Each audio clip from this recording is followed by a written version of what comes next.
జై శ్రీరామ్. ఇది తోటకూర ఫ్రై చేసుకోవచ్చు. సో పప్పులో వేసుకోవచ్చు.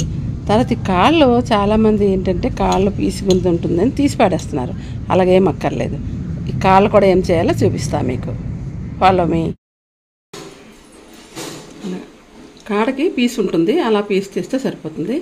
కానీ లౌజులా ఉంటుంది, చాలా బాగుంది. చూసే పీస్ వస్తుంది కదా, అలా పీస్ తీసేసుకుంటే ఇంకా తినేటప్పుడు పీస్ అనేది ఉండదు ఇంకా. కానీ మంచి ఫైబర్ ఫుడ్ ఇది, మిస్ కాకుండా చూడండి, ట్రై చేయండి. సో ఇదిగోండి, మిర్చి వేయాలి. మిర్చి వేసిన తర్వాత ఉల్లిపాయ వేయాలి. ఉల్లిపాయ బాగా వేగనివ్వాలన్నమాట. ఉల్లిపాయ సగం వేగిన తర్వాత పూర్తిగా వేగనివ్వకండి.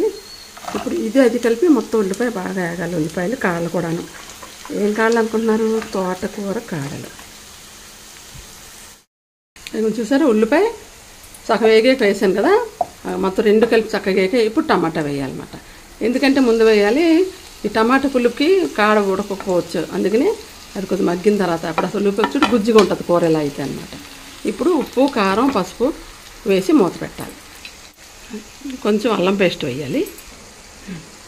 చూసుకొని వేసుకుంటారు, కానీ కొంచెం సరిపోయినంత కల్లుప్పు వేయాలి. కొంచెం పసుపు వేయాలి. సరిపోయినంత కారం వేసుకోవాలి. ఎవరెంత తింటే అంత. ఇలా మూత పెడితే ఆ టమాటా అంతా మగ్గిన తర్వాత ఏం చేయాలో చెప్తాను. టమాటా మగ్గింది. ఇప్పుడు ఏం చేయాలంటే ఇలా చేస్తే కొంచెం గుజ్జుగా అవుతుంది అన్నమాట. మొత్తం కలిపేసేయి. ఇలాగ ఒకసారి కలిపేసి మళ్ళీ కొంచెం మూత పెడితే మొత్తం అంతా ఫ్లేవర్ ఒకదానికొకటి పడుతుంది అన్నమాట. మగ్గింది కదా, ఇప్పుడు కొంచెం కొత్తిమీర వేయాలి. కొత్తిమీర కూడా ఏది మగ్గబెడితే ఏముందంటే ఫ్లేవర్ అంతా చక్క ముక్కకి అంతా పడుతుంది అన్నమాట.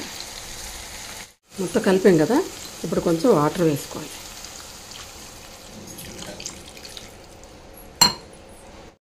మసాలా మీకు తెలిసిందే కదా, ధనియాలు, జీలకర్ర, గసగసాలు ఇవన్నీ వేసుకుంటాం కదా, 2 యాలకులు, లవంగములు అవన్నీ కలిపి మిక్సీ చేసుకొని మనకు కావాల్సినంత వేసుకోవాలి. ఇప్పుడు వేస్తున్నాం చూడండి, కొంచెం వేస్తే సరిపోతుంది. వేసేసాం కదా, ఇప్పుడు ఏం చేయాలంటే కొంచెం లైట్గా కలిపేసేయాలి. కలిపేసి మూత పెట్టాలి. ఇది ఉడికేలోగా వాటర్ వేసాం కదా, ఉడికేలోగా మనకు సరిపోయినంత చింతపండు నానబెట్టుకోవాలి. కొంచెం మగ్గింది కదా, ఇప్పుడు పులుపు వేయాలన్నమాట. కొంచెం వేస్తే సరిపోతుంది. కొంచెం దగ్గరగా అవుతే బాగుంటుంది, గుజ్జుగా దగ్గరగా అవ్వాలి.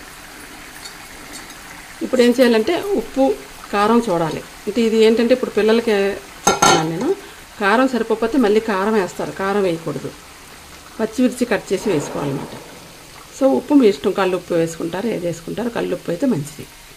కొంచెం ఉడికిన తర్వాత చూద్దాం ఎలా ఉంటుందో. టేస్ట్ అదిరిపోతుంది, చాలా బాగుంటుంది. పులుసు అంటే వాటర్ ఎక్కువ పులుసులా కదండి, ఇది చక్కగా అంత అన్నంలో కొంచెం కూరగా సరిపోతుంది. టేస్టీగా ఉంటుంది. ఇగండి, తోటకూర కాడల పులుసు రెడీ. తోటకూర ఫ్రై చేసుకుంటాం, కాడలతో పులుసు పెట్టుకుంటాం. ఇలా రేపు మీ అత్తమ్మ గారికి ఇలా వండి పెట్టండి. మా కోడలు బంగారం అనకపోతే నన్ను అడగండి. ఏమంటారు? అంతే కదా, అత్తగారికి మంచిగా వండి పెడితే ఇష్టమే కదా. అబ్బా మా కోడలు బంగారం అంటుందా లేదా, అలా అనిపించుకోవాలని ఉందా? సరే, మరి ఈజీగా తోటకూర అంటే ఈజీగా వస్తుంది కదా, తక్కువగా రేట్లో వస్తుంది. 2 కర్రీస్ వండి పెడితే ఇంకా గొప్పగా ఉంటుంది కదా. అనిపించుకోండి.